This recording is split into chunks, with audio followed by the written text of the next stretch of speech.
This is the easy part of the video because the answer is super simple, yes. The biggest lie about veganism exposed. Can't wait. Veganism has exploded in popularity across the world. Yeah, unfortunately. Unfortunately. And it's because of lies, deceit, emotional appeal that is not based or grounded in any logic whatsoever. Or even any empirics, actually. And we'll get to that because those two are distinct. They're related, but also distinct. For some, it's out of sympathy for animals, but Ostensible sympathy for animals. Well, it is out of sympathy for animals, but it is misled because, well, I'm sure that we'll get to it. But increasingly, many are swapping diets due to the environmental and health claims.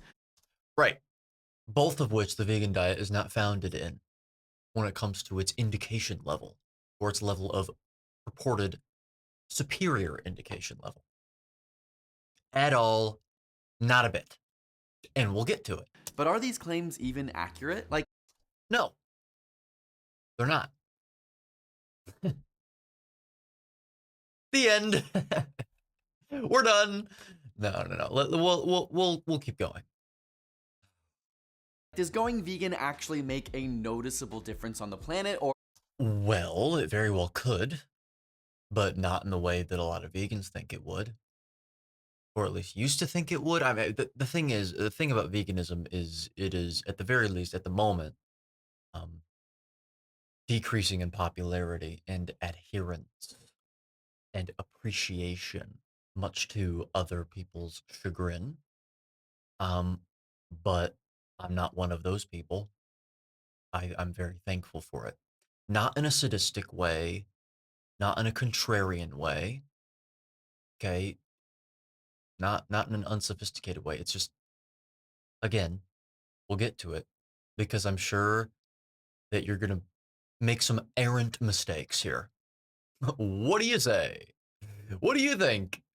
Or are those impacts over-exaggerated? And Or just flat out wrong.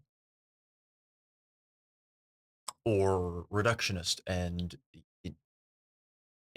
arrived at through the Texas sharpshooter fallacy, as they call it, cherry picking. So, we'll see. is it even healthy at all? Define healthy. Because the thing is, in this space here, what we do here is we talk about what's indicated and what's not, according to the Darwinian principles of evolution. Okay, what is the most congruous with what our genes most evolved to genotypically withstand? I'm not saying to never deviate if the deviation is made to effectively, is thought to be something that will grant or confer greater benefits on us overall. Okay, climate controlled environments, for example, I think is a net positive. AC, okay, when we're talking about something as intimate as food on our genes, you better be a little more careful and a little less impetuous.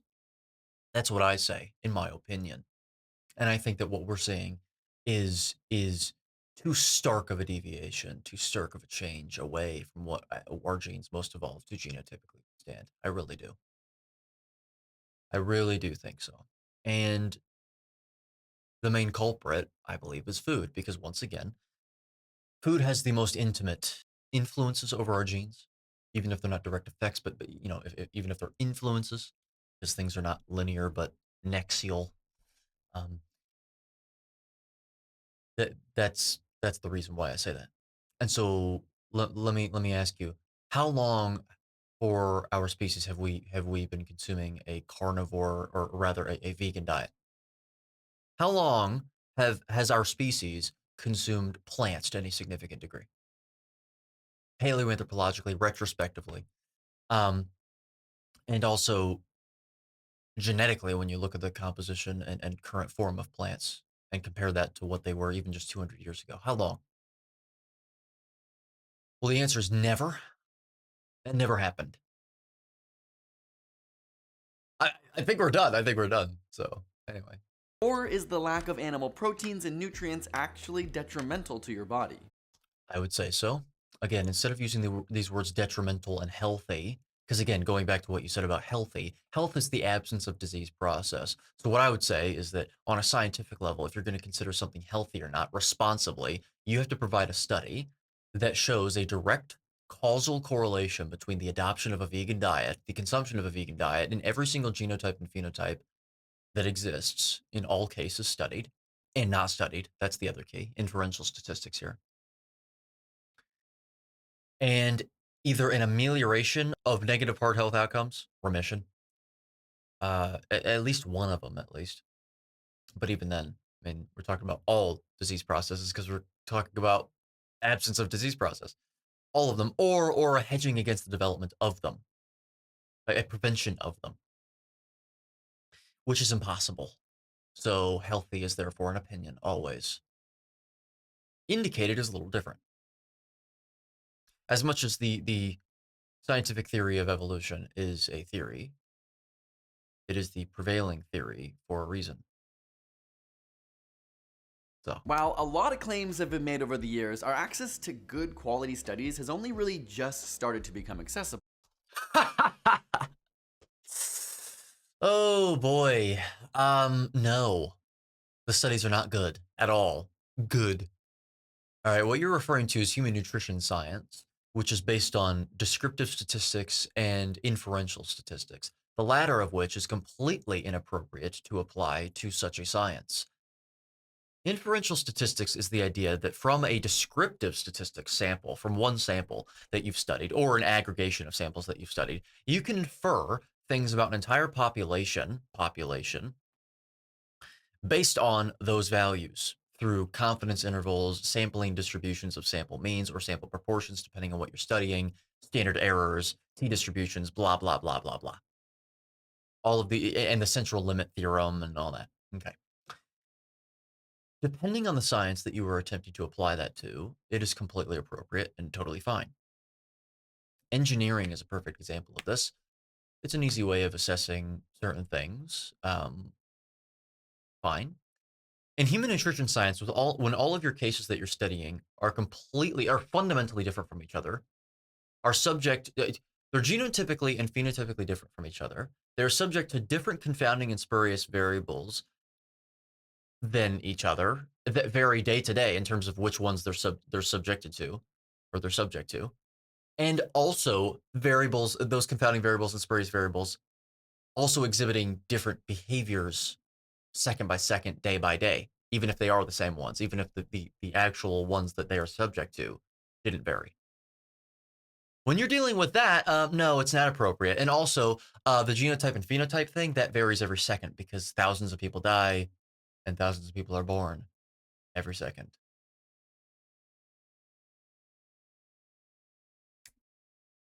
So, no. And even when you're talking about descriptive statistics, you're mainly talking about weak associations that are made to look a lot stronger than they are by reporting the results with relative outcome statistics as opposed to absolute outcome statistics when you should be reporting both of them side by side because it is reductionist to report one and not the other.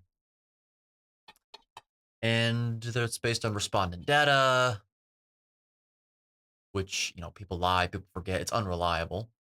Usually based on food frequency questionnaires that are administered once every year, sometimes up to every 4 years. I did a video on that a while back. What else? Based on very aged populations in order to ensure the occurrence of deaths in the studies, publication bias. Should I continue? So let's dive in. First up, is going vegan better for the environment? Well, logically, no, it isn't. Okay, and also, what is your criteria for better for the environment? Are we talking about greenhouse gas emissions? Are we talking about animal deaths, deforestation? What criteria are we talking about? Let's actually just cover all three of those. Greenhouse gas emissions. Okay, well, that's interesting. That puts into question the validity of that theory in the first place, but let's just assume that it's correct. Okay? Human intervention causing increased carbon dioxide concentrations in the atmosphere. It traps heat because, well, it's a greenhouse gas, composed of three molecules that seem to trap heat in the environment. Assumes thermodynamic equilibrium in the universe, which, whatever. Okay. What does monocrop agriculture do to soil over time? The type of farming that is actually required to sustain a vegan diet for everyone on the face of the planet. Well, if there's no organic matter to replenish the soil, it's going to deplete nutrients from the soil. What happens to depleted nutrients from the soil? What happens to the soil whenever it has depleted nutrients from it? Well, a lot of things, but one of the things that happens is it fails to sequester as much carbon dioxide as it could. There are many gigatons of carbon dioxide in the atmosphere, and the soil is thought to hold up to 3 times more than that through photosynthesis of the plants, through carbon sequestration, so long as it was healthy enough. Now, what replenishes that lost nutrition for the soil? I said organic material, organic matter. Yeah, it's ruminant animals. Have you ever heard of manure before? Yeah. Okay. So that's something. Not to mention that all of the industrial activity that is involved in the cultivation of those plants is going to contribute to more carbon dioxide release. So that's something. If we keep feeding animals that still are farmed for food, a bunch of grains, well, that's also not going to do well. If they just ate grass, it would be a lot better. So actually, if you fed them, assuming that this theory is correct, if you fed them grass, which so you wouldn't have to feed them at all, um, the environment would also improve theoretically. Again, theoretically. Um, Also, what about the temperature of the water in the world on Earth? 70% of Earth's surface is water. And if you know anything about acid-base balance, you understand that the rate at which carbon dioxide is released and or sequestered, dissolved into water, is dependent on the temperature of the water. So there will always be an association between temperature and carbon dioxide, no matter what. What do I mean by that? Hotter water releases more carbon dioxide, or at least is associated with more carbon dioxide release. Colder water takes up more. So now you also have to observe that phenomenon and see if this holds up. All right, there's a lot of things to cover here. Methane emissions from cows do not contribute to more carbon in the atmosphere because they're part of the carbon cycle. So that's just negated completely. That's ridiculous. So cows aren't the problem either. Wetlands and termites contribute to methane emissions as well. So there's also more factors than just methane from cows. Um, I can keep going. I wrote about this actually in my book Contrainidicated. The Great Ethics Myth is in the myth busting chapter, chapter 3. If you haven't bought this book already, link in the description below for the second edition, paperback, hardcover, ebook, and self-narrated audiobook edition, because I'm all about authenticity in basically on basically every platform that you can think of. So yeah, so we covered the environment thing on that level, the greenhouse gas emission thing, animal deaths and deforestation. Well, deforestation is required for this process as well. Um, so that's something. The rates of which that's a little different, which contributes to more of it.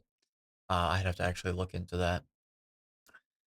Um, and oh yeah, animal deaths. Yeah. So what about the insects? The billions of insects that are dying because of pesticides and herbicides that are sprayed on plants to cultivate them.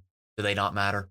The multitude of birds and other small rodents and other animals that die during the tilling process alone. Let's think about this logically. If you're eating a carnivore diet, how much meat do you actually need to eat per day, per year? Because if it's about 2 pounds of meat per day, I mean, hell, go up to 4 pounds. What are you like maxing out at about 2 cows per year? Yeah, I think so. So that doesn't hold up either. And then what was the other one that I listed? I can't remember. This is the easy part of the video because the answer is super simple, yes. Oh boy. Yeah, no. No, it isn't. And in fact, the more accurate response would be you have no evidence to support that claim and it's not logically sound at all. course, this guy would be saying that it's 100% better for the planet. I mean, here's something. Is it really better for the planet if it's an inappropriate diet for human beings, the apex predators of the universe, or at least Earth? Is that good for the environment to have just a whole host of predators completely, I mean, over time go extinct because of a poor diet they're eating? Because that's what I would suspect to happen. I mean, this is all theoretical. We're making predictions about the future here. And do you know anything about basic evolutionary biology? Basic levels of it. What happens whenever animals withstand or are exposed to stimuli that are incongruous with what they're designed to withstand? Some of them survive, sometimes, to then form, it's like the bottlenecking phenomenon. There's a lot, and then they dwindle down because of circumstances, and then back out again after they reproduce, and then so yeah, that happens. But sometimes the bottleneck closes. Extinction. So it's a possibility.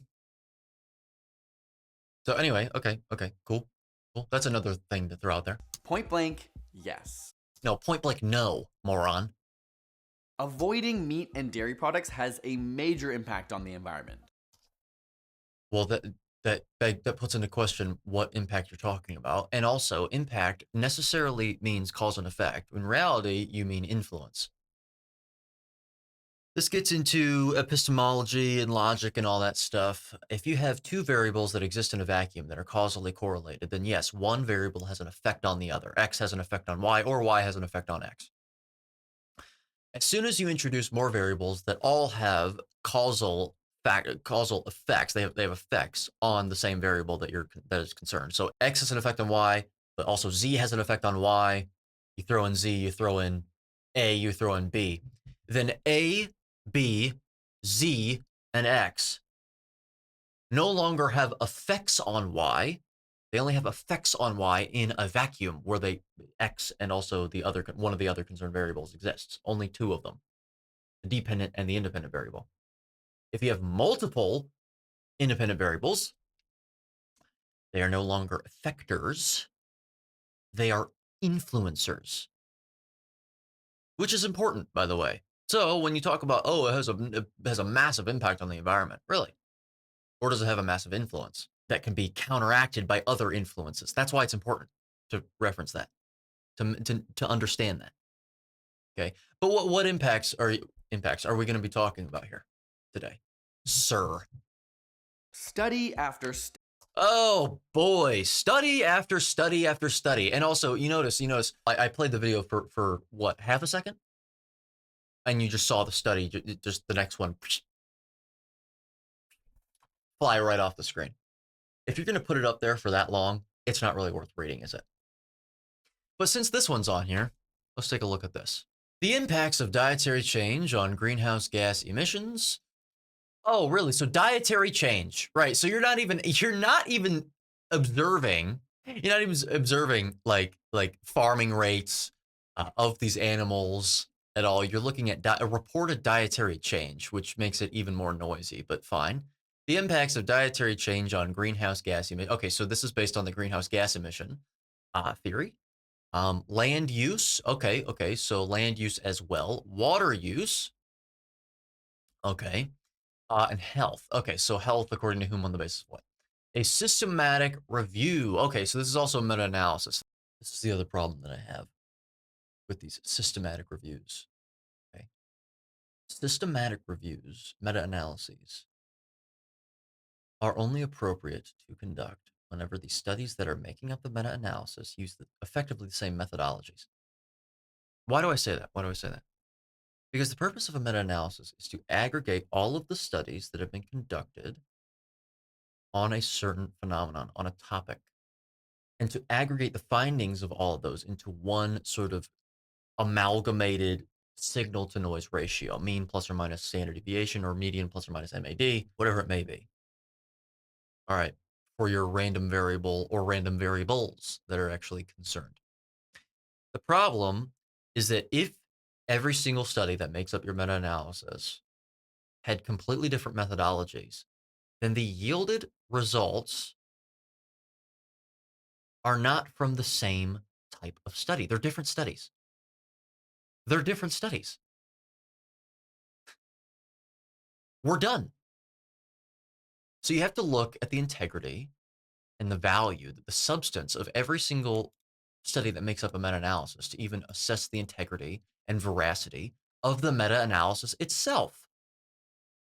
That's something else to keep in mind. Food production is a major driver of greenhouse gas emissions, water and land use, and dietary risk factors. Not risk, because that's a cause and effect statement, and I already covered that. Are contributors to non-communicable diseases. Shifts in dietary patterns can therefore potentially provide benefits for both the environment and health. However, there's uncertainty about the magnitude of these impacts and the dietary changes necessary to achieve them. And there always will be.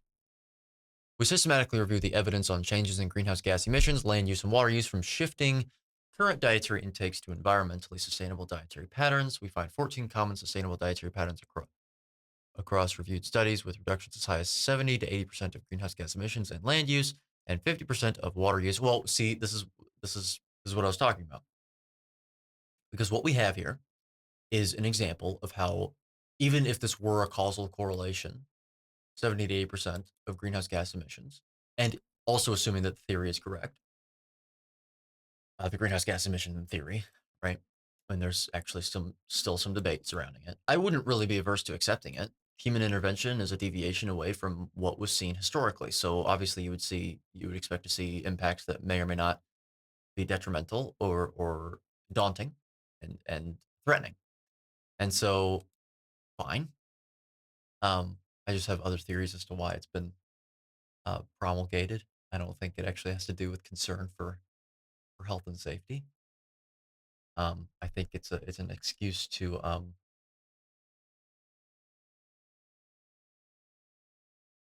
fire and brimstone, fire and brimstone. Give us money and we'll help you. Yeah. But the most successful lies are always based on a kernel of truth, right? So perhaps that's true. But assuming that's true, and assuming that's a causal correlation, and assuming there's really no noise around that signal, this is why I said that it's not really appropriate to use the word impact, because, well, there are other influencers, and what if you can counteract that by regenerating soil with manure, regenerative farming practices, instead of destroying the soil, uh, preventing it from sequestering as much carbon dioxide as it has the capacity to do, or it would have the capacity to do otherwise. That's my point. So I'm actually not even interested in reading the study, frankly. I think I'm done. Study after study has found Environmental impact of 2 plant-based isocaloric and isoprotein diets. Right. So, yeah, definitely no noise around that signal. Again, respondent data, people lie, people forget.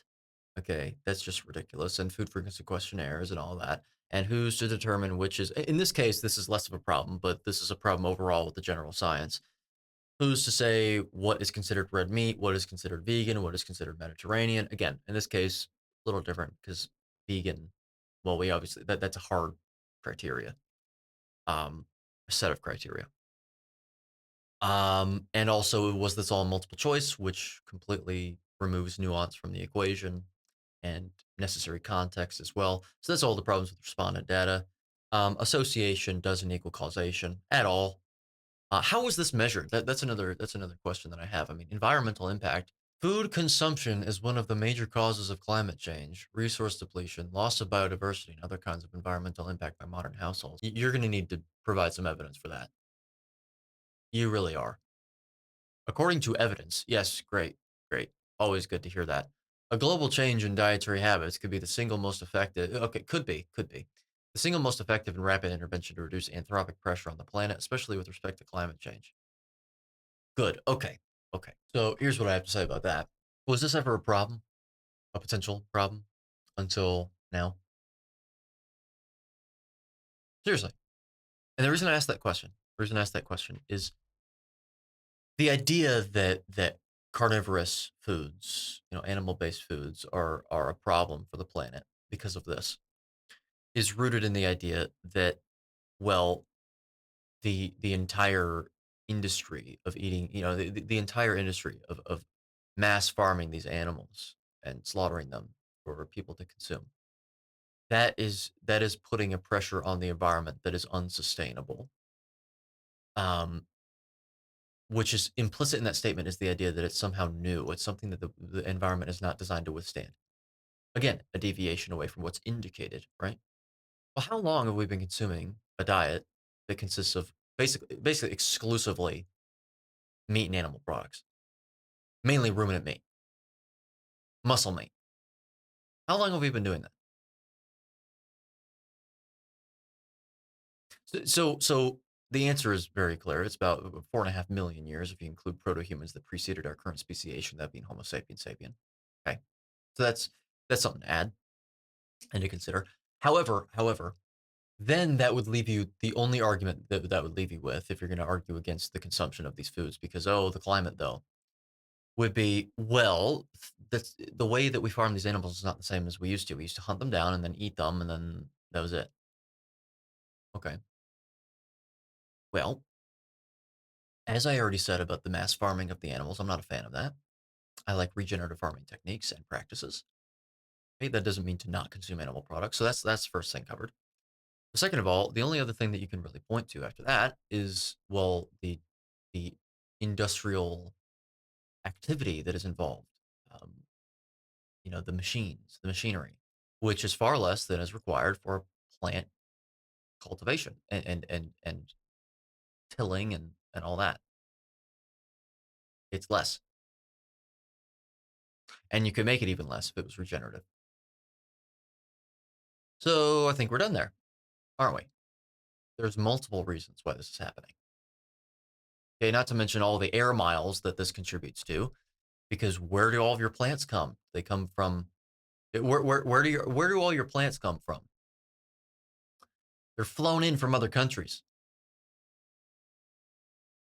Okay, sustainable for the environment. Give me a break. Yeah, a vegan diet. Everyone adopting a vegan diet is sustainable for the environment. Sure. Yep. How are you gonna eat your vegan diet? You gonna eat your vegan diet from a garden that you grow in your backyard? Yeah, that'll last you not even a day. No, you have to mass farm them through monocrop agricultural farming, which depletes organic matter from the soil. I mean, it's common sense. Okay? A true vegan diet is a carnivore diet.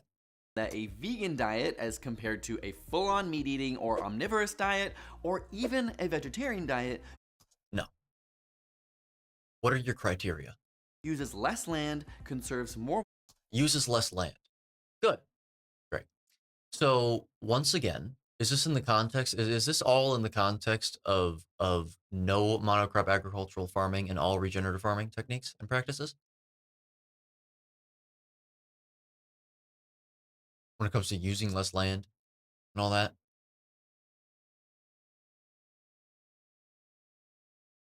And you're talking, by the way, you're talking about one factor there. I mean, what was the other one? What was the other one that you just mentioned?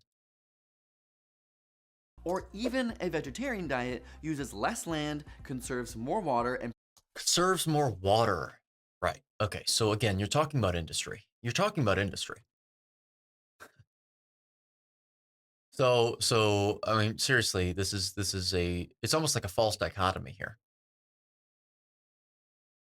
Well, you could either be vegan or you could be eating mass factory farmed production of meat and animal products. Yeah, well, no. You can also have something completely different. So, produces less greenhouse gases all right. So we already covered that. by about 70 to 80% compared And plus or minus what? Unless this was unless this was a a value that was yielded from a sampling distribution of a sample proportion. So the standard error for a sample proportion, or well, yeah, standard error for that. Okay, because that's a little different. You don't get a mean and then a dispersion around that mean for proportions. It's either yes or no kind of thing. But I believe that this was no, this is a mean. As much as this is a proportion, I believe that it was yielded from a mean. It's a mean proportion. So plus or minus what? 70 to 80%. Plus or minus what to what percent? That'd be fun. Great. What's the noise around this signal? Omnivorous diets. And that's a huge difference. Now, that's not to say every vegan food is created equal. We have an entire No, they're not. Okay, but also they all come from other parts of the country or other parts of the world. And not to mention that they're all contraindicated for human consumption. Contraindicated. Again, by now, if you haven't already. To learn more about this nonsense. video breaking down which alternative milk is the best for the environment. Oh my God. Wow. Again, is it really great for the environment if it's not good for you? Seriously. I mean, really. And even there, you can see that something like almond milk takes a lot more water to create than other alternatives. But How much water does dairy milk take to make? on the whole, transitioning to a vegan or even vegetarian diet will significantly decrease your personal impact on the planet. Of course, There's no evidence to support that claim. Sir, I'm sorry. There's really not. It is a theory, and it is based on reductionism and linear thinking. It is ridiculous. Logically speaking, it is ridiculous. Put aside empirics. Logic undergirds empirics. There's a hierarchy of knowledge and truth, philosophy, epistemology, logic, statistics, and then basically another level that consists of all the other sciences that we observe or that we engage in. Those four levels, though, are really important to understand. So let's look at it logically again, shall we? Because you're not understanding clearly. Still, a diet consisting of flesh and associated fat of large ruminant animals primarily will cause you to effectively be using eating meat from 1 to 2 cows a year. Muscle meat. If you're eating muscle meat. If you're eating some dairy, well, that's pretty easy. You will have to, it will, of course, if there's a high enough demand, you'll have to increase the supply through industrial means. I'm not pretending otherwise. Fine. But how much water is involved in that? How much water is involved in yielding and acquiring meat? I mean, really, yeah, you got to wash some things off. You got to cut things off. The latter doesn't involve water at all. This is silly. This really is silly. Okay? simply reducing your meat and dairy consumption can also make a difference, so it doesn't have to be so. Okay, so again, you use the word can there, which implies that it has been shown at least once to be causally correlated, which isn't true. It's your opinion. Okay? Reduction makes a difference. Well, of course it makes a difference. It makes a difference in a lot of things because you are changing your behavior. Good. By the way, all of that on the screen, except for the chicken, sorry, looks very good. Especially this right there because it's red meat, muscle meat specifically. I know that that's red meat too, but anyway. Black and white. But full stop, a vegan diet is better for the environment and the future of our planet. No, it's not actually at all, and we already covered it. Okay, why don't we let Edward A. Goki, 19-year-old Edward A. Goki, speak for himself here as well, just for the fun of it, just for the hell of it. According to the EPA's report in 2016, beef as a whole represented only 1.9% of the total greenhouse gas emissions in 2015, which is much less than plant agriculture, transportation and industry, and electricity generation. Oh, that's a fact that I actually forgot about. There you go. That's why I like opening this book up. That's also why you should read it yourself. There was a study conducted in 2006 that concluded that 18% of all greenhouse gas emissions were from livestock, but the study factored in feed, transportation, and processing as well, which vastly skewed the results. Additionally, the pharmaceutical sector alone makes significant contributions to greenhouse gas emissions. Instead of switching from a meat-based diet to a plant-based one, there are global estimates that have been applied to a dollar figure that show that based on pharmaceutical expenditure of the average adult with type 2 diabetes, if they were to stop taking their medication entirely, they may reduce their carbon footprint by 29%. There also seems to be a misunderstanding in the anti-meat eating community about the fate of the animals they are claiming to contribute to saving. Well, that really gets into the ethics. We'll save that for later. Anyway, cool. Well, I think we're done. Right, onto the more complicated subject of diet. Interestingly, Oh boy. Here we go. Something that I'm far more familiar with. Good. Interestingly, what? some of the first athletes on a strict plant-based diet were the gladiators. I should have expected this man, to put it lightly, from ASAP science. So, pop science.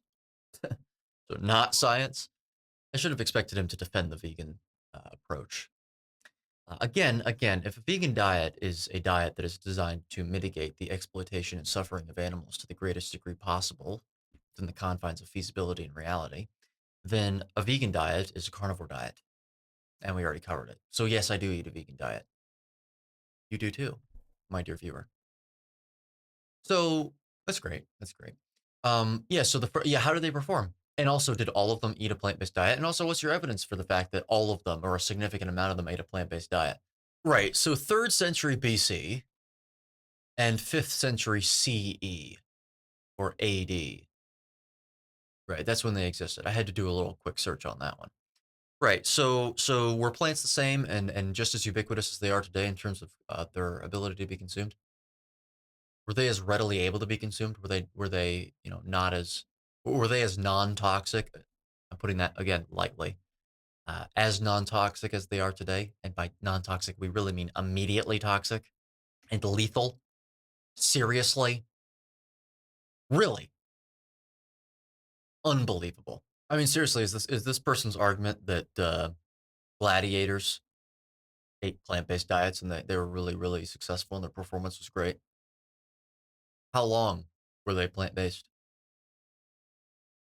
All fighters' diets contained large amounts of legumes, pulses, and grains, and contained little to no animal protein. According to whom, on the basis of what? This is unbelievable, and I mean that literally. Nobody believes this bull. All right, that's not true. That is not true. Moron. Propagandistic moron. But it's only recently that research has delved into the question of whether or not a vegan diet can not only enhance athletic ability, but bolster overall health in the long term. Over what period of time? Over what transition period? In what demographic of people?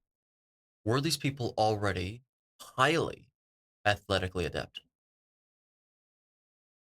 What types of athletics or athletic activity were they engaging in? High intensity resistance training or steady state cardio, marathon running, and swimming? Swimming still being intense, by the way, but still. What's considered aerobic exercise or what's considered anaerobic exercise? What types of activity, what amounts of people, how repeatable, how long did the studies go on for? Was there supplementation? Was there steroid usage? Blah, blah, blah, blah, etc., and C and C. These are the questions that we must ask. One of the big questions that comes up a lot is, did we evolve as vegetarians or meat eaters? It's fucking obvious. The answer to such a question, such a stupid, inane question. Look at the associations. Yes, yes, yes. Associations, because they're not useless. You just make opinions off of them.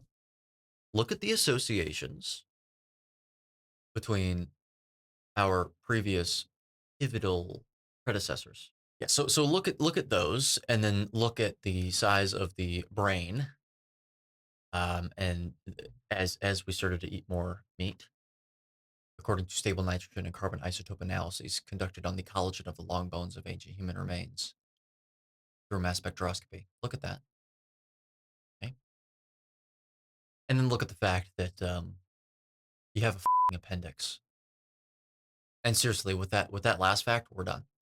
You have an appendix. We're not vegetarians. We're not vegans.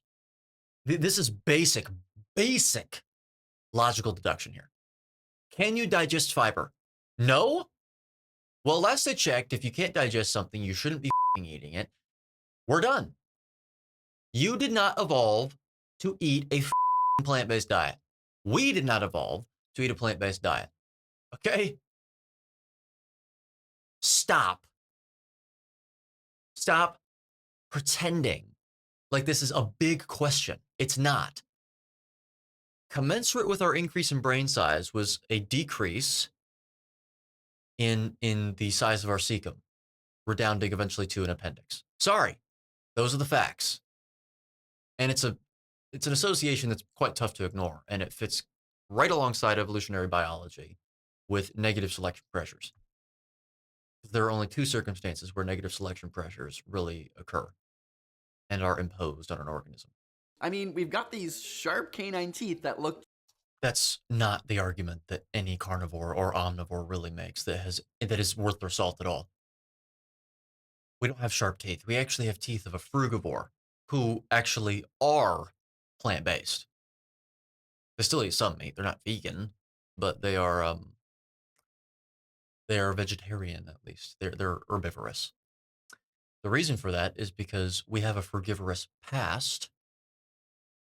Okay, and eventually we started eating meat. We became scavengers first, and then we became hunters. When we became scavengers and we started eating rotten animal carcasses, well, did we need to evolve sharp, pointy teeth through positive selection pressures, or could we eat them just fine? We could eat them just fine, so there's no pressure to develop different teeth.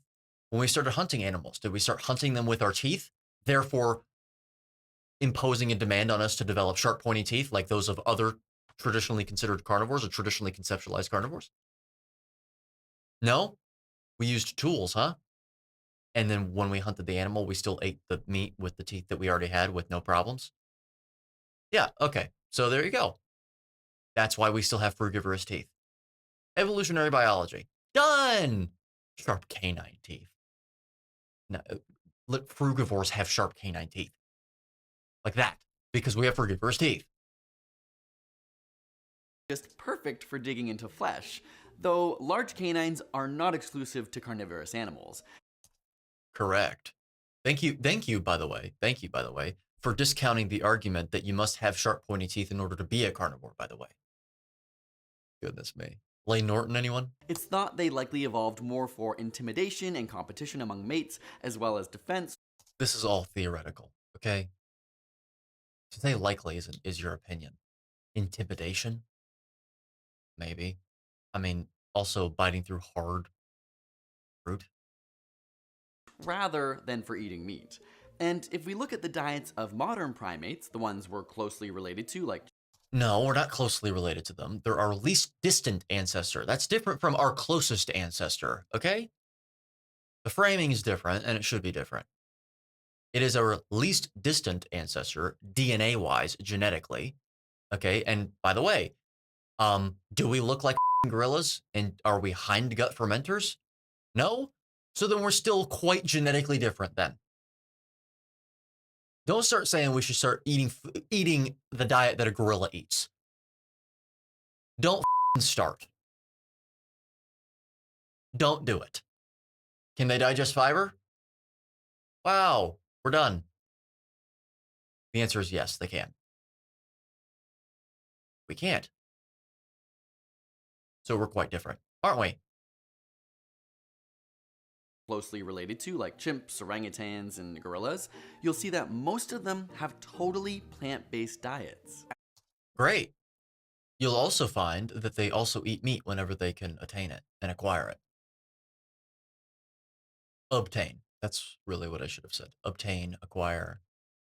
They're not strictly vegan. But yes, you're right. You're right. So what?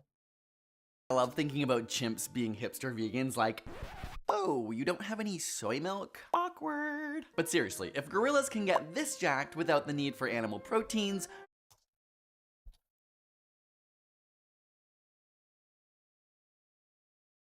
This channel is called ASAP Science. Science. Unbelievable. The reason that gorillas look like that is because when they consume all of their fiber, which they consume a ton of, they pack it into their cecum, and the bacteria in their gut use that fiber through fermentation to produce amino acids for muscle protein synthesis. You idiot. Not surprised to see how effeminate this man is. Man. Surely we're not meant to be eating meat. I mean,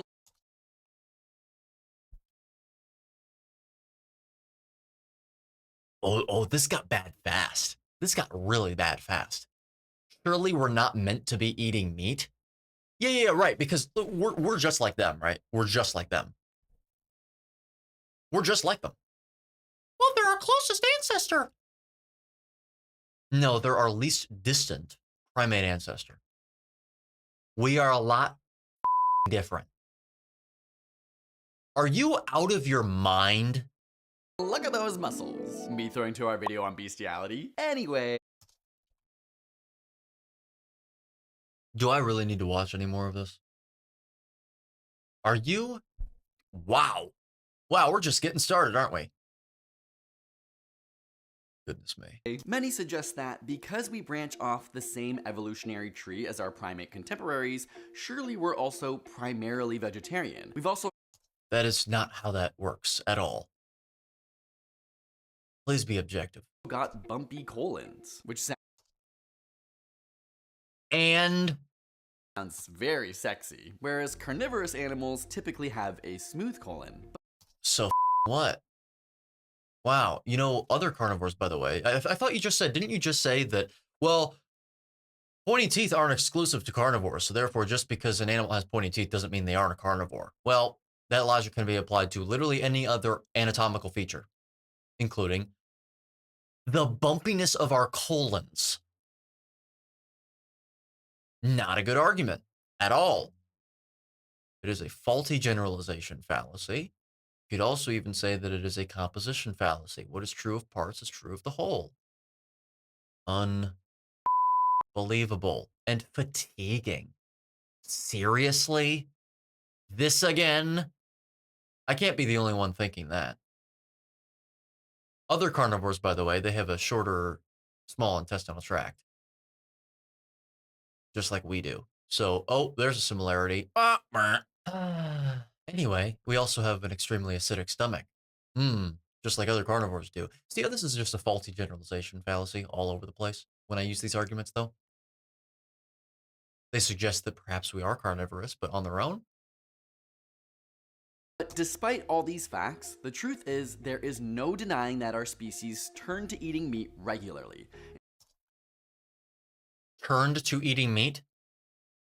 We subsisted on it exclusively, effectively, for millions of years through stable nitrogen and carbon isotope analyses. That's how we have arrived at that conclusion. That's one of the things. Comparative anatomy, clearly. Why do we have no ability to digest fiber? None. Observational paleoanthropology. We're done. In fact, scientists estimate that our ancestors started eating meat around 2 million years ago, 4.5 million is what it actually seems to be. long before Homo sapiens even existed. Correct, including proto-humans that preceded our current speciation, that being Homo sapiens sapien. We've even found fossilized animal bones that were cut up for dinner that are around 2.5 million years old. There you go. It's theorized that somewhere along the way our environment changed. We weren't in a tropical forest anymore and didn't have access to as many plants that we could stomach. Correct. There you go. So we turned to meat to supplement that loss. And of course, Correct. There you go. there are many theories about how meat shaped the human brain, but for Correct. There you go. now, all we need to know is that while we do come from plant eaters, we have been eating meat for millions of years. There you go. And it hasn't just been that we've been eating meat. We've been eating basically exclusively meat for that long, until about 13,000 years ago, when it was a very important, good idea to start cultivating plants for our consumption, because we were in a situation where meat was becoming very unattainable. It was the reverse situation of what you were just talking about. was a good idea.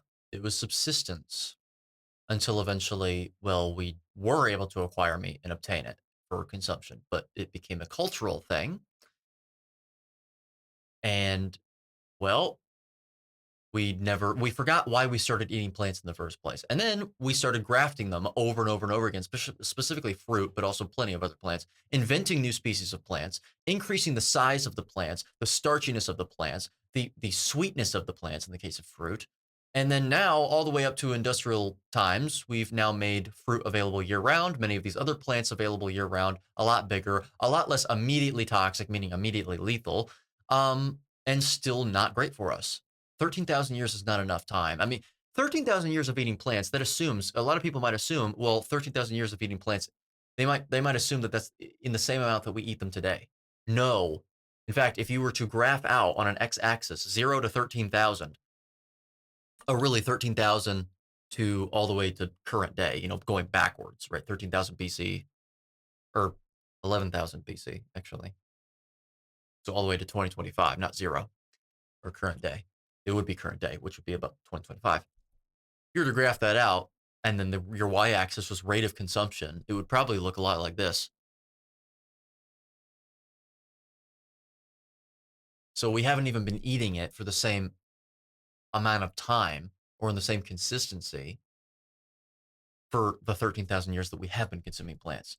Not to mention that the rate of consumption is not the only thing that's changed, but also their form. And what else is paired with that increase in plant consumption? A decrease in meat consumption as well, because you have to. I mean, you're not eating all of the plants and all the meat, especially considering all the plants have fiber in them, which is very satiating. I mean, to be fair, it is because like it's not satiating the same way protein and fat is satiating though. Um, it feels like a rock sitting in your stomach, but still, it is stimulates satiety. So, uh, anyway, we have been eating basically exclusively meat up until about 13,000 years ago. And even then, even in the 1800s, we were eating primarily meat-based meals. We're done. As long as we've been human, we've been eating meat. So then, can we survive without meat at all? Well, that is a different question. It seems that actually many people can't. They will eventually die. Yeah. However, the majority of people seem to get by, so survive. But is that really what this is all about? By the way, that completely excludes the supplementation issue. But but is that really what this is all about? Just trying to get by, just trying to survive, not live a good life, but just survive, just make it, or is it to thrive and eat an indicated diet that our our planet is actually most evolved to have us consume, as we covered in the beginning? The answers were the question is rhetorical. Okay, Some people might tell you that you simply can't get enough protein without meat, but well, that's not exactly correct. It's not strictly true. Typically, what we say is that animal protein is a lot more bioavailable than plant protein, so you absorb more of it. Much of the plant protein contained in plants and also considered on food labels is actually protein that is not actual amino acids that are available to use for muscle protein synthesis, but are actually plant toxins. So you're definitely not using those. You're not absorbing those. And if you are, they're actively harming you or stripping nutrition from you. That was the next thing I was going to say. Some of these have anti-nutrient properties, but those typically are reserved for phytic acid, and tannic acid and all that. So whatever, fine. Still a problem though. Not to mention that all of the plant protein you are going to be getting from it's going to be coming with a lot of other things that aren't great for you. Oxalates, oxalic acid, like we talked about, phytic acid, tannic acid, polyphenols up in the air there. Um, you've got isothiocyanates, glucosinolates, you've got salicylates, you've got saponins, other goitrogens, many other things that we don't seem to be evolved to genotypically withstand. So that's a problem. and the key is genotypically. We have a capacity to phenotypically adapt to a lot of those. Oxalobacter bacteria, for example, is cultivated in higher amounts in the gut whenever you're consuming more oxalates. The question remains, what is the genotypic maximum set point on average across our genome, plus or minus the standard deviation, for the amount of oxalobacter that we produce? What is the maximum capacity for us to produce that oxalobacter? What percentage of the oxalates, oxalic acid, etc., does the maximum capacity, maximum genotypic capacity that humans have to cultivate that bacteria actually absorb and remove, prevent the absorption of? And of the amount, if it's not 100% of the complement of whatever percentage it is, the complement of the percentage, is that an amount that we evolved to genotypically withstand? Well, that seems to be no, because of the oxalate dumping phenomenon. What are the hardest inferences that we're carnivores? We can't digest fiber. We have an appendix. Simple carbohydrates in nature are very, very, very seldom found. No terrestrial animal, and aquatic animal, by the way, actually subsists on primarily simple carbohydrates at all. They're very rarely found in nature unless it's fruit season, which is very transient, very ephemeral, and includes fruits that are in a wild context, not fruit that we see today in supermarkets, and once again, not year round. Okay, so we're clearly not evolved to consume large amounts of simple carbohydrates. So we can't digest fiber, so we're not designed to consume lots of amounts of fiber, a high amount of fiber. Simple carbohydrates, we definitely did not evolve to withstand a significant amount of in terms of its consumption at all, overall across our genome broadly. Oxalate dumping, so we also clearly have an inability to withstand oxalates to a genotypically sound degree, if plenty of members of our species actually dump oxalates. And also the ramifications of the agricultural revolution on our skeletal robustness. Crooked, lost teeth, shrinking skeletons, problems with our occiput up here on our heads, malformations in our skeleton, shrinking in the size of our skeleton. There you go. I think we're done. Anyway, so that's typically what we say about protein, sir. That's typically what we say. Anyway, That's really not true. You can how much do you have to eat on a vegan diet in order to acquire enough protein? And by the way, that puts into question, what do we mean by enough? Enough to thrive or enough to survive? get tons of protein from whole grains, nuts, Really, tons, thousands of pounds? No, you mean by tons a value judgment statement. Tons of protein, which begs an entire question, multiple questions that I just asked, or really that I didn't even ask, but I addressed the answers to. Bioavailability. What else is coming along with that that is harmful to the human system, or at least contraindicated? Like fiber, carbohydrates, which above a certain physiological concentration in the bloodstream that is most conducively achieved by consuming them, are toxic. Diabetes. Ever heard of it? And no, it's not caused by fat. Give me a break. So there you go. and beans, and for most people, this is more than enough. In fact, Really? According to whom, on the basis of what? What evidence do you have to support that claim? Why you're making broad generalizations to an entire human population? Before people like critics that may be watching, if there are critics watching, you and I here today, mainly me. Before they say, well, Eddie, you talk about faulty generalization fallacy, and then you want to talk about how there's one diet for all humans. Yep. Are those mutually exclusive? Well, how are they not?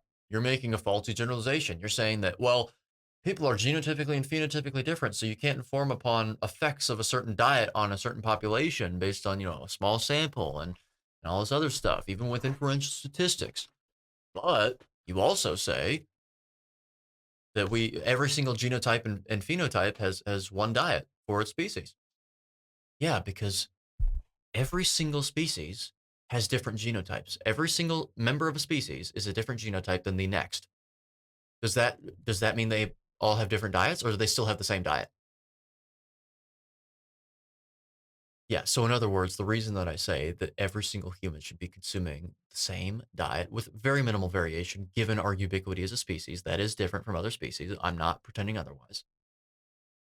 Minimal variation, which is left ambiguous for a reason because there's really no hard measure of that. Every single species of animal, even though they have different genotypes for every member, that doesn't mean they have a different diet.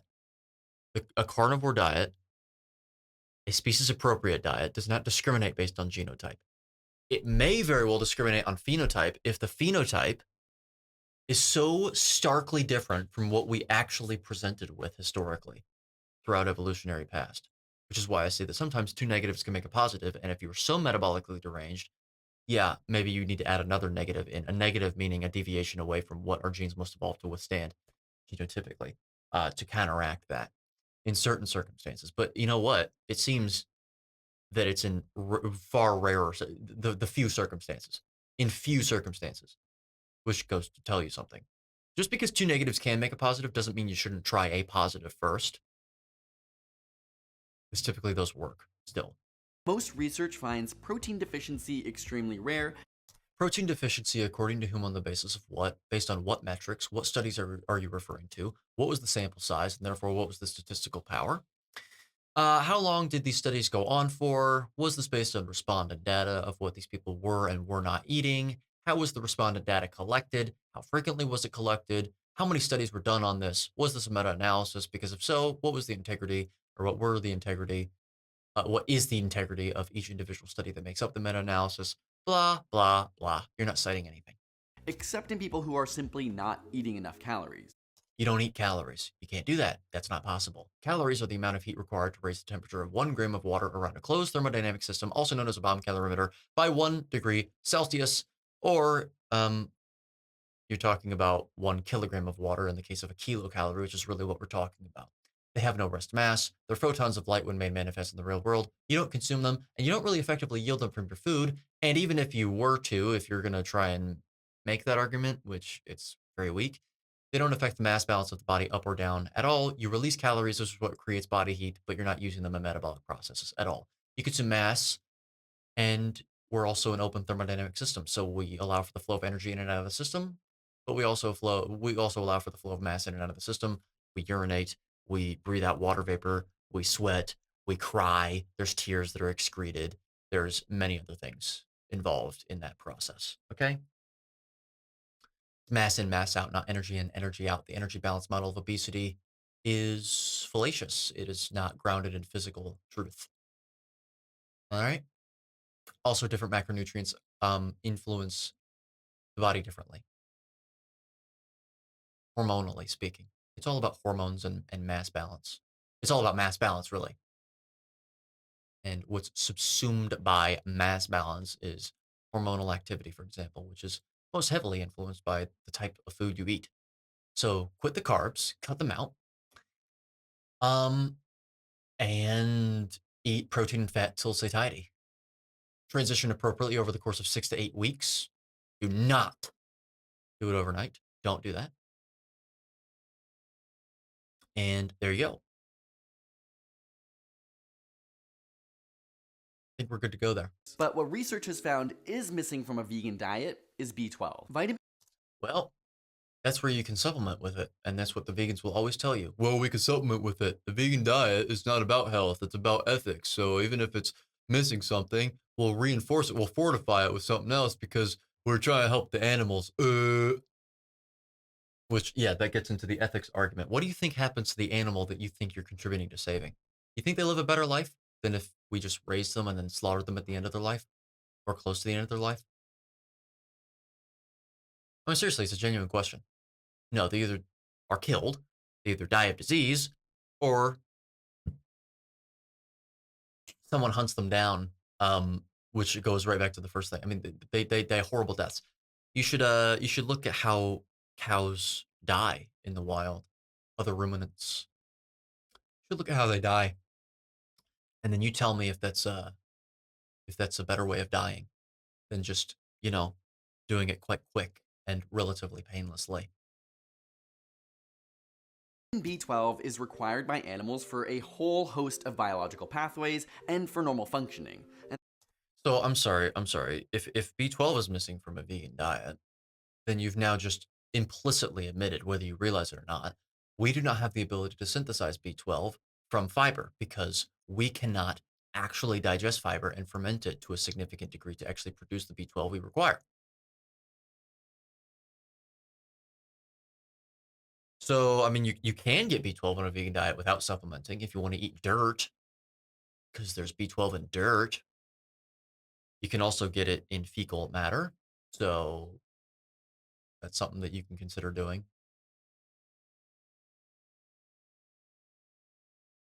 You can consider doing it.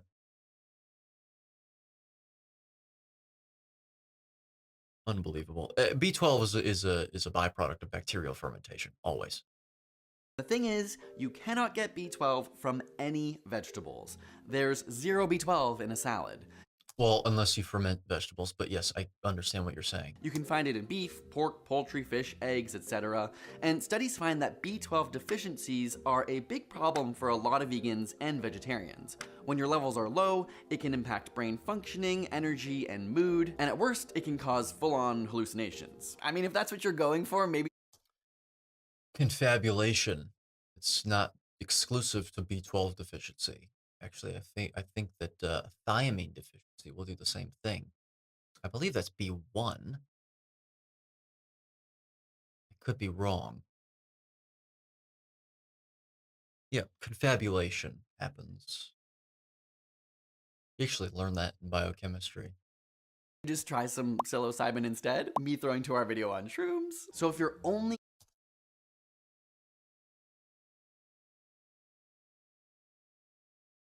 Could you imagine him fighting a war? Genuine question.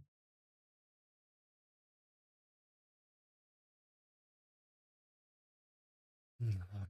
consuming fruits and vegetables, it'll likely become a problem. Luckily, supplements are a thing. You can literally just take B12 pills and then you never have to worry about this. The same can be said for other That's debatable. That is very highly debatable, but okay. nutrient deficiencies that tend to pop up for vegans, like iron or omega-3s.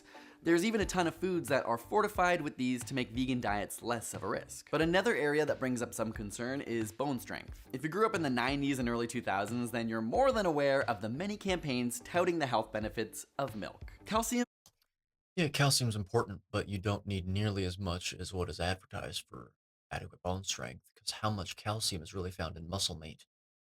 Before and after cooking, by the way.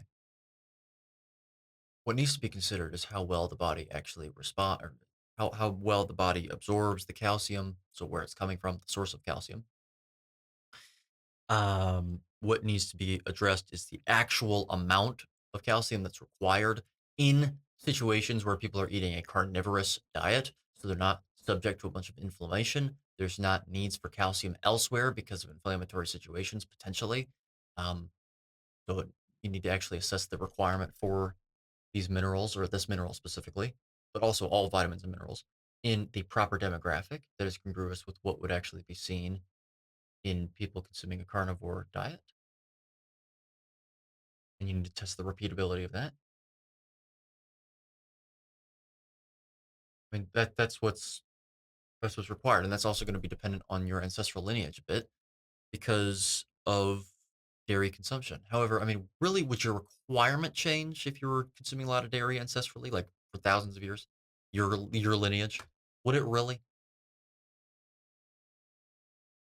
No, I don't know about that one. is an essential part of the human diet because it helps your muscles and nerves function properly. Yes. In fact, calcium is a very, very important part of your muscle contraction process by causing actin filaments and really the myofilaments, actin and myosin, to form the cross bridge formation and cause a muscle fiber to shorten, to contract. Magnesium competes with it because it has the same charge. specifically on myosin binding sites. It's also important in, well, action potentials in your nerves. There is no electrical charge in nerves, so don't let anyone tell you otherwise. There is an ion flux. They do not become polarized or unpolarized or nonpolar because that implies that there is a charge going on. Just because there is an influx of positive ions into a cell does not mean there is now a positive charge. The pH adjusts to maintain electroneutrality, which is precisely what happens, according to the Stewart model of acid-base balance. That is what happens. But nevertheless, yes, calcium is involved in that. It's also involved in the pyruvate dehydrogenase pathway, stimulating such a pathway because, well, what do your muscles start to do? What do the mitochondria in your muscle cells start to do over the course of high intensity exercise? Well, they start to oxidize pyruvate. So they shift from fatty acid oxidation to pyruvate oxidation. And then eventually what you'll have happen is you'll get an increase in the oxidation of everything through AMP kinase buildup or activation. AMP buildup. That's what I meant to say. Muscle energetics, really fun stuff. and keeps your bones good and strong. And when you don't have enough in your diet, your body actually ends up pulling it from your bones, which can potentially make your bones more likely to break. Hence, cow's milk, which naturally contains calcium and is absorbed easily into the body, is often promoted for good, strong bones. I'm sorry, did you say easily absorbed into the body? So you recognize that that's an important factor here to consider. So you recognize that then. The bioavailability of the nutrition. So not the absolute amount, but also the bioavailability. And really, we can bypass all of these criteria and just say, what is indicated? What's more indicated, milk or spinach? Most calcium is bound to oxalate in spinach, which is why you don't absorb it too well. At all. It found that vegans have a much higher risk of breaking their bones than meat eaters. This was a study that No, they didn't show that they had a higher risk. There was a higher incidence of fractures occurring in the vegan population. Studied. So really, we should be saying subsets of a population because a population in statistics is a hypothetical, theoretical concept. That should really put things into perspective for you. When they talk about the population, they're not talking about a real population. They're talking about a hypothetical population. Completely hypothetical. It's a construct. followed around 2,000 vegans and compared them to non-vegans over the course of a Right. So 1,982 vegans compared to, I don't know, 29,380 meat eaters. Because all meat eaters are the same, by the way, but also 29,380. 8,037 fish eaters, 15,499 vegetarians, and then less than 2,000 vegans. Right. So that's a fair study. Right. Okay, good. few decades, and their risk of bone breaks was basically twice as likely. Not twice as likely and not risk. Also, I'm sorry. Let me rewind real quick and let me see something that I better not have just seen what I think I've seen. To non-vegans over the course of Outcomes were identified through linkage to hospital records or death certificates until mid-2016. Okay, using multivariate Cox regression. So what they did was they adjusted the results at the end. So actually, we have no idea if this is even true. None. No clue. What is multivariate regression? That is the phenomenon whereby you attempt to control the study after you've actually observed it by adding a bunch of univariate regressions into the analysis. Like, oh, well, we know that your risk of, this phenomenon or this heart health outcome goes up if you're this age. So let's add that factor into this data set and then add this and then add that. It inflates the power of the result and oftentimes changes the result 180 to a diametric result, completely opposite from what you actually observed. Okay. Scientists report what they observed, not what they think they would have observed if they had done the study differently in an ideal world. They have fabricated the results here. So we actually have these results don't mean anything. None. They have no utility whatsoever. None. I don't care if it supports my opinions. That's why I don't care about this science at all. This is bull. So he's being even more unscientific here, actually. a few decades, and their risk of bone breaks was basically twice as likely. Covered Here's that. the weird part. When we look at countries that simply don't drink as much milk as a whole, Nope. According to whom, on the basis of what? Because if it's on the basis of epidemiological studies, you have no idea. That is a theory based on the small amounts of the population that you've actually studied. this pattern doesn't hold. For example, in West Africa, consumption of dairy isn't that common, and yet they have extremely low rates of osteoporosis. What was the sample size in this study? What were the sample sizes in these studies? And also, does calcium only come from milk?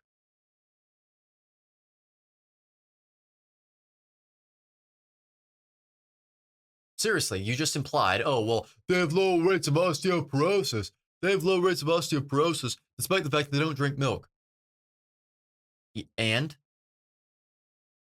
So you need to drink milk in order, what? So you're discounting the theory that you need to drink milk in order to prevent osteoporosis?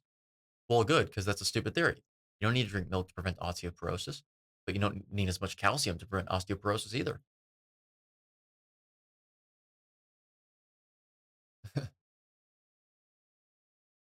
Oh, boy. Wow. So, yeah, is that really where? Like a fraction of a percent. And a study that compared 40 countries' What else were those people doing, by the way? Are they more active than Americans are in other Western countries? Bone density is not simply a function of, it's not merely exclusively a function of calcium intake. consumption of dairy also found that those who had little milk were not any more likely to break their hips. It cannot inform upon likelihood at all, first of all. And second of all, do you need calcium to come from milk? Do you need to drink milk to prevent osteoporosis? No. Even studies within the same country have found confusing results. When comparing heavy milk drinkers to light milk drinkers, there's really not a clear link between both. No clear association between milk drinking and risk of hip fracture. Well, there's not going to be an association between reported milk drinking and risk of anything.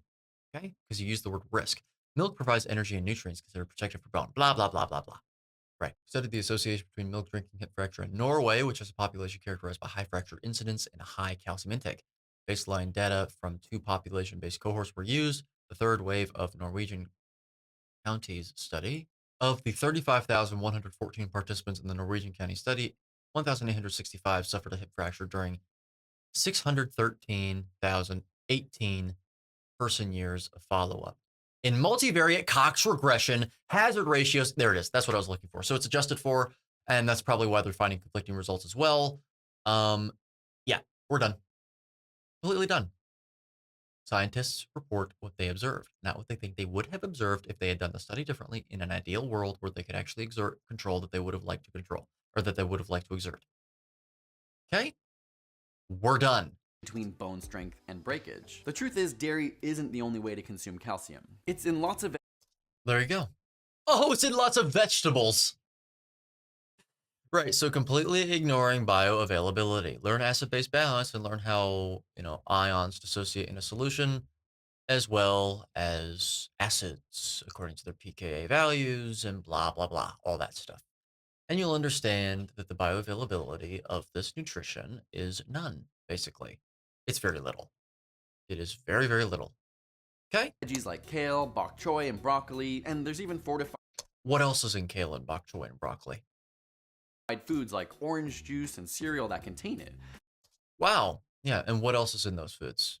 Oh, so, and also fortified. Fortified. Good, good. So that's always a sign that it's nutritionally replete, right? And therefore something that we evolved to withstand throughout our history and that we're designed to eat. Yeah.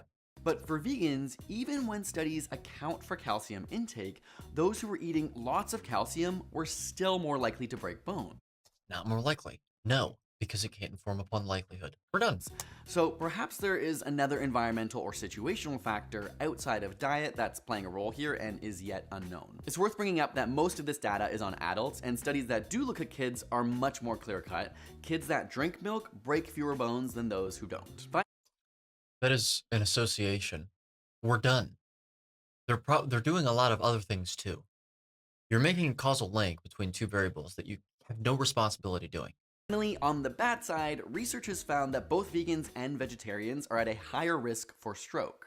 No, they didn't, because you can't inform upon risk, because risk is a cause and effect statement. There are no studies that can inform upon the risk of any hard health outcome or disease process as it relates to any aspect of human nutrition over any given period of time throughout the entire time human nutrition science has existed. There never has been, and there never will be. You cannot control for human beings in human nutrition science.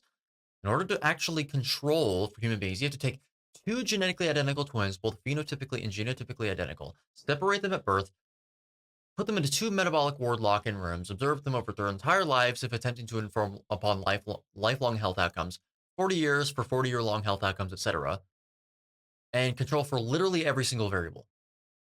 That's how you perform an experiment on human beings. Not possible, not plausible, unethical, too expensive, whatever it may be. Okay. However, the overall risk is small, around 95% confidence interval, so you're reporting a confidence interval, which is completely irresponsible to be doing, because inferential statistics is not applicable to this area of science. Descriptive statistics is. Do you understand inferential statistics at all?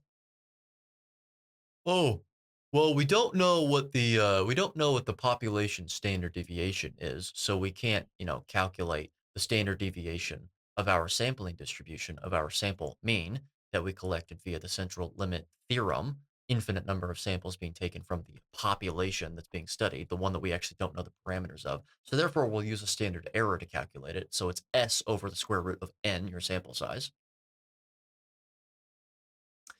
which then adds a t-distribution into the equation with degrees of freedom that varies based on your sample size, which is why we talk about statistical power and sample size and all that stuff. You multiply your t-score, your respective t-score for the confidence level that you're assessing. 95% is usually, that's the typical one.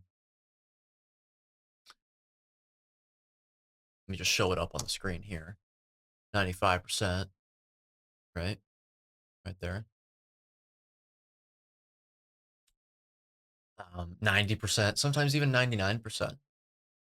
Multiply it by the standard error, and the value that you get, the product that you get, you add to your sample mean and subtract from your sample mean to get your confidence interval, your interval range by which you are purported to have 95% confidence or 90 or 99% confidence that the sample mean, or rather the population mean, falls within those ranges. The population, not being the overall population of human beings, they even mess that up. It's a hypothetical population that is composed of cases that basically exhibit the exact same behavior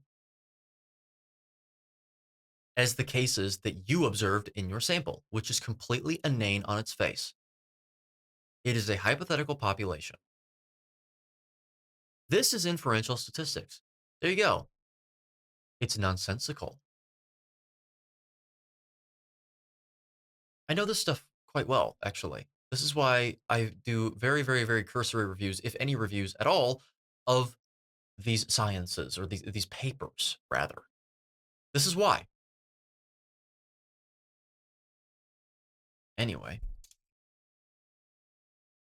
3 extra cases per 1,000 people over 10 years, and this particular study had many limitations, including The limitations are more important than what's actually shown.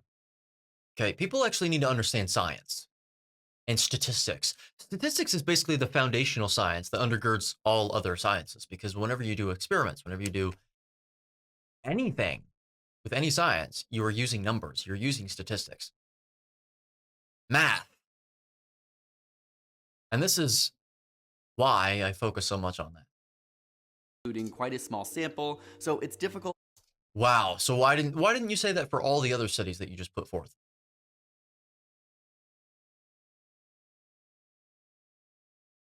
Seriously. to draw major conclusions from it. So, are there any specific health benefits to going vegan? Definitely. No, there's no evidence to support that claim. Is it indicated or not for our species? No, it isn't. We're done. Study on over 90,000 people found that vegans are less likely to develop. No, whatever you're going to say. It didn't inform upon likelihood because that is a cause and effect statement, and it is also a faulty generalization fallacy with you generalizing, with you extrapolating the results that were found in that specific study to every single person on the face of the planet. Every vegan in this case. High blood pressure, obesity, type 2. Right. Okay. So what are the factors that are involved in that? Is it due to the addition or is it due to subtraction? In terms of the incidence, the lower incidence of these heart health outcomes. Diabetes, some types of cancer, and are more likely to live longer. No, not more likely.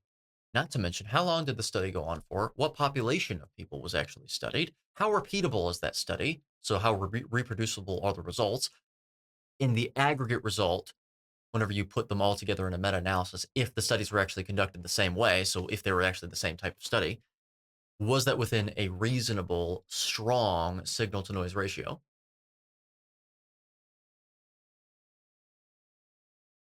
Were the results adjusted for via multivariate regression, so fabricated and lied about? These are questions you must ask. A vegan diet lowers cholesterol. First of all, lowers is a cause and effect statement. You cannot guarantee that whatsoever, even if there's a super high incidence of that. But let's just give it to you for the sake of the argument, just to sort of fight within your ring for fun. Cholesterol is not the cause of heart disease. I also cover this in my book, The Etiology, the Hemodynamics of Heart Disease, how heart disease only occurs on one side of the vascular system, despite the fact that cholesterol circulates through the entire vascular system. Okay? Cholesterol is always present in every single atherosclerotic plaque. Necessarily, it has to be. That doesn't mean it's the cause. Okay? The cause of heart disease is damage to the arteries. It's basically just an internal cut that is scabbing over. And many of these foods contain a lot of antioxidant phytonutrients. Right. And do meat and animal products, do they contain antioxidants? Also, do you not absorb antioxidants from grounding to the earth electrically through a grounding mat or just being barefoot on the earth? Does the earth not have a negative charge to it? Do electrons themselves not function as antioxidants, considering oxidation is the loss of electrons? So an antioxidant would be something that is a reducing agent and gives electrons up, or just provides electrons to, a molecule. Also, phytonutrients, right? What's the requirement for phytonutrients again? Anyone remember that one? What's the requirement for phytonutrients again? None, right? Okay. Yeah. I just, it's just a buzz term to make you think that it's healthy because it's found in plants. Phytonutrient literally just means nutrients found in plants. Now tell me, what nutrient found in plants is exclusively found in plants that is required for human beings to thrive, is indicated for us to be consuming? Not to mention, polyphenol is actually still being found in grass-fed, grass-finished beef because they ate grass. So you're still getting some. And if you question, well, aren't those like really bad for you? No, if it's found in grass-fed meat, then clearly it's in an amount that we're designed to eat. So. And nitrates versus some animal products which contain more pro-inflammatory fats. These I'm sorry, no. Pro-inflammatory is a cause and effect statement. And also, what studies are you going to reference that try and attempt to even inform upon that? That is reductionism to an extremely arrogant degree. That's called playing with toys. I mean, that you're not doing science. You're just playing around. Okay? There's no evidence to support that claim whatsoever. Cite it. inflammatory effects are believed to be the reason vegan. No, not effects, because effect is the conjugate of cause. These anti-inflammatory effects are believed to be the reasons why vegans what? Diets seem to minimize some autoimmune diseases. See that word seem to? See those words seem to minimize? Autoimmune diseases. Good. Yeah, you're right. This is, oh, wow. That's really ironic. Oh, because what's the association between the amelioration of autoimmune diseases and the adoption of a carnivore diet? Massive. Get the out of here. In fact, Venus Williams, who suffers from Sjogren's syndrome, credits her vegan diet with minimizing the extreme fatigue associated with her condition. Right, and could she have gotten the same effect, if not even greater, an even greater effect, and also more great effects by adopting a carnivore diet, or at least associated effects? Okay, just because something works doesn't mean that something else couldn't work better. Some studies have even found a vegan diet to be one of the healthiest, No, they haven't, because that can't be informed upon, and we covered that at the beginning, actually. So, good. outperforming even pescatarian and vegetarian diets, likely because of its higher fruit, vegetable, and legume intake. All things that we are not designed to consume on a regular basis whatsoever. Man-made completely. They've been hybridized beyond belief. Now, this does get into a very interesting philosophical conversation as to, you know, whether human intervention is a problem or not, because aren't we part of nature? So things that are synthetic, we often say that they're unnatural. Putting aside the fact that appeal to nature is a fallacy, appeal to something that's more natural than something else, that must be better. I mean, not necessarily the case. I don't like. There's a lot of that goes around in the carnivore space and the primal space and all that. That's not that's a fallacy. There's plenty of things in nature that are really harmful. but but when we say that synthetic things are unnatural, they're not though, because they're part of nature and humans are part of nature and we made it. So it gets into a very interesting discussion. But the answer is very simple. If it's enough of a deviation away from what we're evolved to withstand, and I mean, I did a video on this. It's called "Modern Life as an Experiment." Link at the top right corner of the screen. It's very important to watch that and to understand it. It depends on the amount of influence that the factor has over our genes, so how intimate the effects are, or at least the influences are, how quickly the change occurred. It depends on all that, but it all goes back to a deviation away from what we're designed to withstand. It really does. It goes back to that.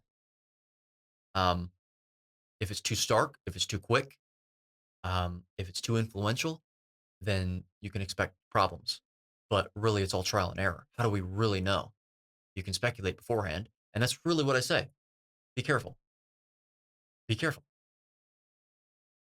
So it's an interesting concept, but either way, There was up to a 32% lower risk not risk. Done. among those with the highest intake of plant-based foods for cardiovascular disease, even after adjusting for age, sex, Adjusting. So what was it? What was it before you adjusted it? So lied and fabricated it and twisted the data. race, education, health behaviors, alcohol intake, and exercise. So yes, on average, the health of vegans does tend to be better. Of course, Oh, that's a different claim. The health of vegans tends to be better when observed. How many carnivores have been observed?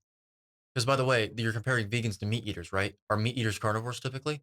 No. Meat eaters are omnivores eating a standard diet that claim to eat meat because they don't really care what they eat. Good. it's also possible that vegans are just generally more health conscious to begin with. Yeah, exactly. So now you're getting into a distinction between, association and causation. Good. Finally. Vegans do tend to smoke less, drink less alcohol, and exercise more. There you go. And whether it's something bad in meat and dairy or helpful in all the extra veggies is yet to be determined. Of course, it's worth pointing out that it's It's yet to be determined and it always will be. Because that's reductionism.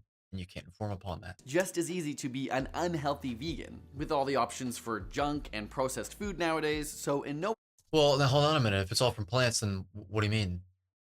Why is it what do you mean it can be unhealthy and it's junk? What are you talking about? What makes it junk then? Hmm? way does going vegan necessitate a healthier diet automatically. The biggest question remaining Why not? I thought plants were super healthy. Anything from a plant must be healthy. is, can it make you a better athlete? A NERMI study We already covered this in the beginning, and I'm not repeating myself. following 8,000 runners from across Europe compared Right, runners. Good. So by runners, do you mean marathon runners or do you mean sprinters? Because the picture here shows sprinters, actually, I believe. But it. Meat eaters, vegans, and vegetarians is currently testing this idea of improved endurance. Because veganism may boost immunity and aid in recovery and rehabilitation from You see that word may? Yeah. Because it also may not, too. Good. injury, a lot of athletes are keen to take advantage of these perks. Veggies like beetroot contain nitrates that aid in blood flow and oxygen transport through the body. But the problem Hold on a minute. So, are we against nitrates or are we for nitrates?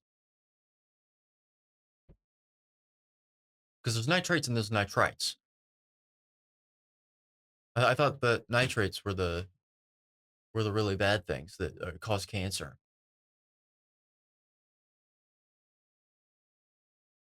What?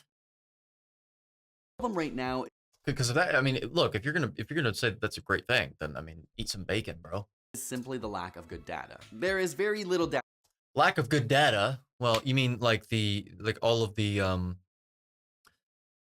data that you didn't cite because you pretended like the previous data was good data. to support these claims right now, so studies are ongoing. At the very least, it's been shown that a well-planned vegan diet does meet the nutritional requirements for endurance athletes. In According to whom, on the basis of what?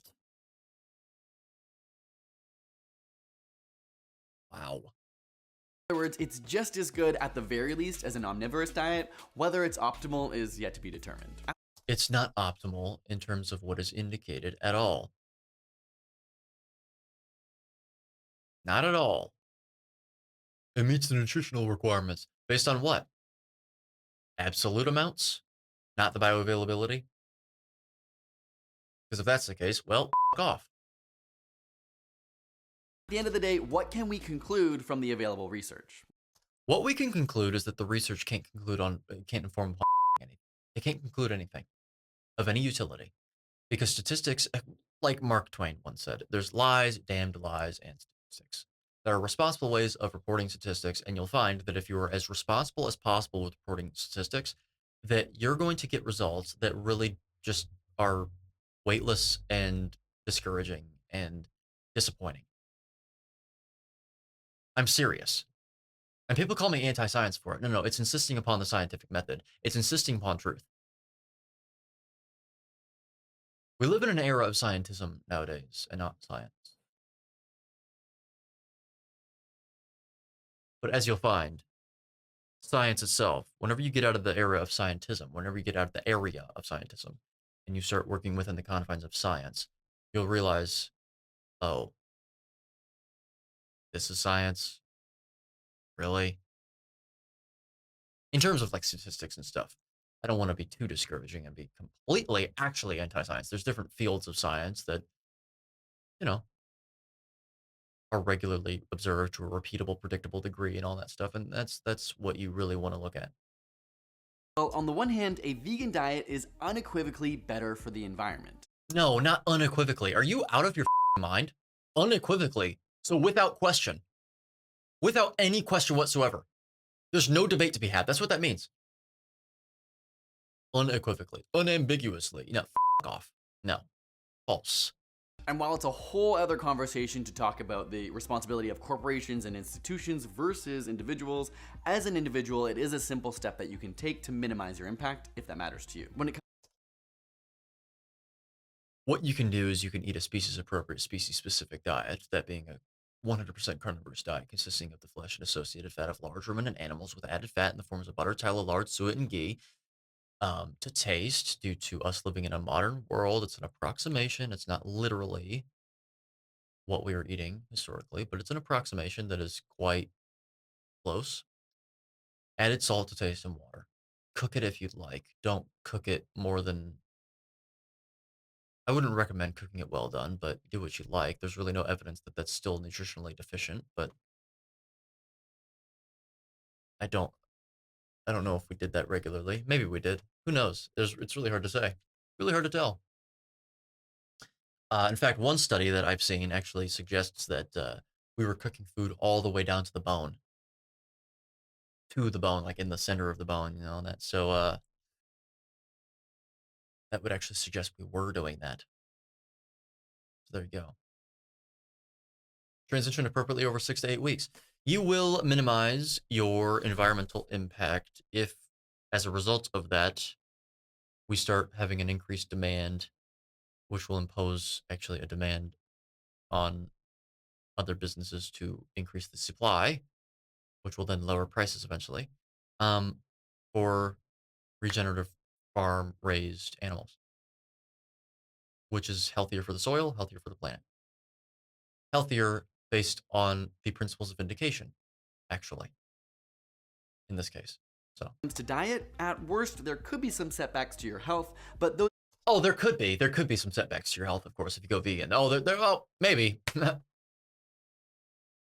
Don't. typically be mitigated through careful planning and supplementation, Yeah. Sure. Of course. Yeah, totally. This can totally be mitigated. Absolutely.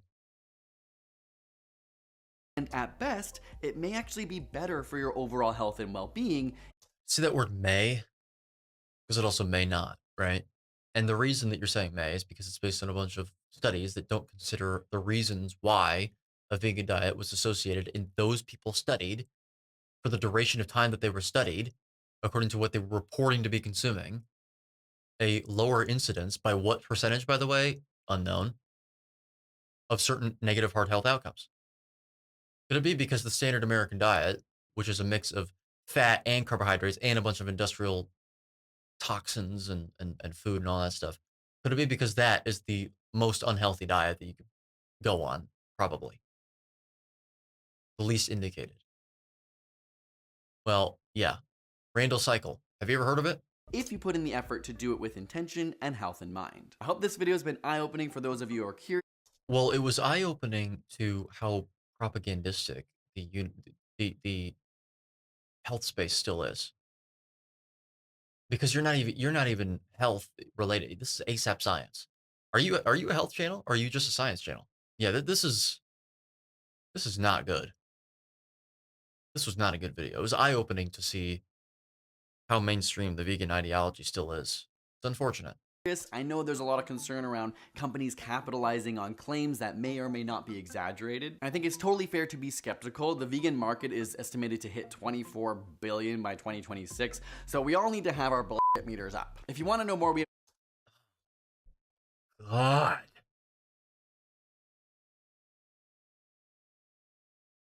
Wow. Men.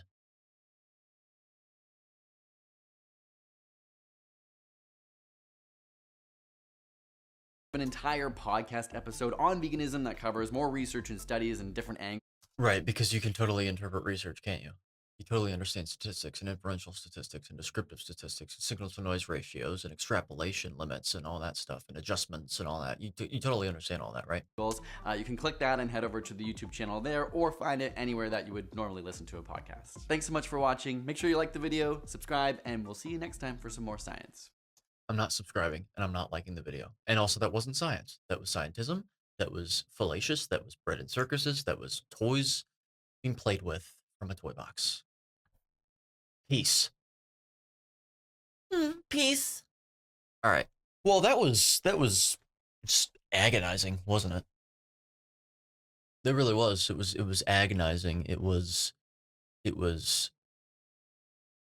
unbelievable. It was offensive. It was arrogant. It was impetuous in terms of the conclusions that were arrived at, the process by which they were arrived at. Really propagandistic, and just false, just completely erroneous, completely fallacious, and I mean, arrogant. Don't go on a vegan diet, or do if you want to. Do what you want, but I'm not going to sit here and pretend like I'm someone that agrees with that and thinks that that's a good idea, because really I don't. I don't at all. So anyway, with that being said, if you enjoyed the video, leave a like, subscribe as well to me, because if you haven't done that, I'm not really sure what you're doing. I'm not really sure what you're. Leave your thoughts in the comment section below. Also, buy my book, Contrainidicated, like I've been telling you to do. You're welcome for suggesting this to you. a closer look and revision of mainstream health axioms that have perpetuated illness, disorder, and disease for over a century. If you have not bought this book already, link in the description below, as I said earlier. And also, finally, the link on the bottom of the screen. What is that link? Well, that is a link that will bring you to an amazing site with amazing products from an amazing brand known as Cerule. If you purchase product through that link, you will get a permanent percentage discount and permanent free shipping when signing up for monthly deliveries. And if you email me behind the scenes at edgoki@pm.me, I can tell you to earn those products for free because who in their right mind wouldn't want that? But of course, before buying any products whatsoever, I would not recommend buying them if you don't know what they are. And that includes these ones. So, fortunately for you, I have a link in the top right corner of the screen, the Cerule Products link, which is a complete video elucidation and explanation of what these products are, who should take them, why you should take them, when to take them, etc., etc. And I'll also further migrate to the description below to find a video that I did on these products in further detail, as well as the company of Cerule itself, which I think is incredibly important if you are willing to contribute to the company via a purchase. So, with that being said, join me next time when we're reacting to more vegan propaganda, I guess, because I guess that's still a thing in 2025. It's dying, but this is not dead enough. As much as the video I think was released 2 years ago, to be fair, but even 2023, come on, come on, a little too late for that stuff. So, till then.